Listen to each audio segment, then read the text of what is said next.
మిత్రులారా,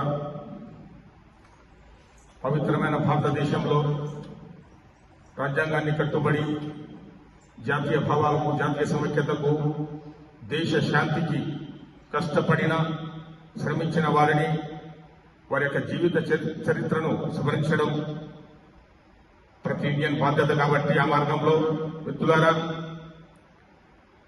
మహారాష్ట్ర రాష్ట్రానికి శివసేన గొప్ప నాయకుడు ఉద్దవ్ ఠాక్రే గారు ముఖ్యమంత్రిగా ఉన్నప్పుడు వారి రాష్ట్రంలో ఒక ఇంటీరియర్ విలేజ్ లో, అడవి ప్రాంతంలో, ఒక పల్లె ప్రాంతంలో అనుకోకుండా ఒక ఓల్డ్ మ్యాన్, వృద్ధుడు జంపుగా ఉంటాడు.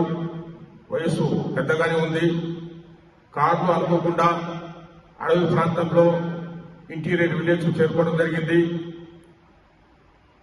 ఆ ఇంటీరియర్ విలేజ్ లో ఉన్న పల్లెవాసులు, ఇతడెవరో మా పిల్లలను ఎత్తుకొని పోవడానికి వచ్చినాడు, హరించడానికి వచ్చినాడు, కిడ్నాప్ చేయడానికి వచ్చాడని అపార్థం చేసుకుని అజ్ఞానంతో ఆ పెద్ద మనిషిని, ఆ ఓల్డ్ మ్యాన్ ను చంపేయడం జరిగింది. అలా జరిగిన తర్వాత దేశంలో అక్కడక్కడ కొంతమంది దాన్ని కమ్యూనల్ వ్యాలెన్స్ గా మార్చే ప్రయత్నం చేసినారు. మత కలహాల కింద అగ్గి పెట్టడానికి ప్రయత్నం చేసినారు. అప్పుడు ఉద్దవ్ ఠాక్రే గారు, శివసేన అధ్యక్షుడు, వారి తండ్రి పేరు బాల్ ఠాక్రే అన్నమాట. ఉద్దవ్ ఠాక్రే గారు మహారాష్ట్ర ముఖ్యమంత్రిగా బల్లగొట్టి అన్నారు, be careful, this is my state. నేను మహారాష్ట్ర ముఖ్యమంత్రిని, నాకు నా తెలుగుపైన ప్రతి సమాచారం ఉంటుంది. అది మతానికి సంబంధించిన విషయం కాదు.